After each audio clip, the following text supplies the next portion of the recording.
পানি উন্নয়ন বোর্ড থেকে আমাদের যে পরিকল্পনাগুলো আছে, আমরা যেগুলো বিশেষ করে প্রথম স্তর আমাদের 15 দিন, আমাদের 180 দিন এবং পরবর্তীতে আমাদের 4 বছরের ভিতরে আমাদের 20,000 কিলোমিটার যে আমরা নদী খাল জলাশয় খনন করব, ইনশাআল্লাহ সেটা বাস্তবায়ন করব। তার মধ্য দিয়ে আমরা এই বাংলাদেশকে আবারও সুফলা শস্য শ্যামলা বাংলাদেশ গড়ে তুলব। একটা সময় শহীদ প্রেসিডেন্ট জিয়াউর রহমান বাংলাদেশ থেকে খাদ্য রপ্তানি করেছিলেন।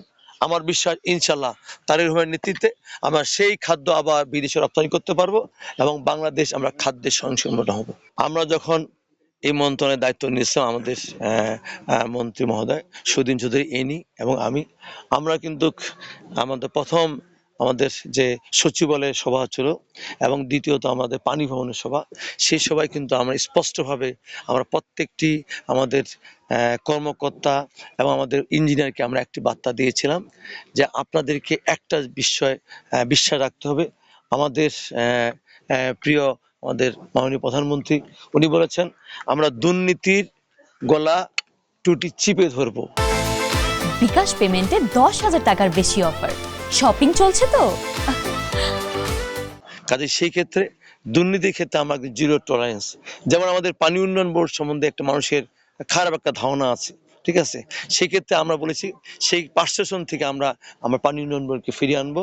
এবং আমাকে অনেকেই প্রশ্ন করে যে পানি উন্নয়ন বোর্ডের বিশেষ করে আমাদের যে টেন্ডারগুলো হয়, যে নদী খনন হয়, খাল খনন হয়, জলাশয় খনন হয়, সেই সময় দেখা যায় বর্ষার সময় সেই নদীতে তা আমাদের বিশেষ করে আমরা সেগুলো আমাদের যে ব্লকেজ ইয়াগুলো আছে সেগুলো আমরা সেখানে নদীতে ফেলি, যেগুলো আসলে কোনো আমাদের কাজে আসে না।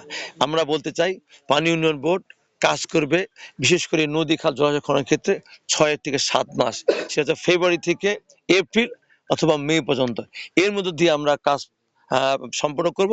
বর্ষাকালে আমাদের জরুরি কোনো বিষয় ছাড়া আমরা কোথাও কোনো জায়গায় আমরা কোথাও এই নদী খনন বা খাল খননে বা জলাশয় খননে আমরা কোথাও কোনো ব্লকেট ফেলি না। কাজেই আমি বিশ্বাস করি আমাদের যে মন্ত্রণালয়, সেই মন্ত্রণালয়ে এই যে আমাদের যে পরিকল্পনা নিয়েছি সেই পরিকল্পনা আমরা বাস্তবায়ন করব। শুধু বাস্তবায়ন করে না, পরবর্তীতে যেন যারা আবার সরকার আসবেন তারা যেন সুবাতাস পায়, এটার জন্য এই কাজগুলো তার জন্য বাস্তবায়ন করার জন্য আমরা সুদূর প্রসারী কর্মপরিকল্পনা হাতে নিয়েছি। পর্যায়ক্রমে আমরা সেগুলো দৃশ্যমান দেখতে পাবো।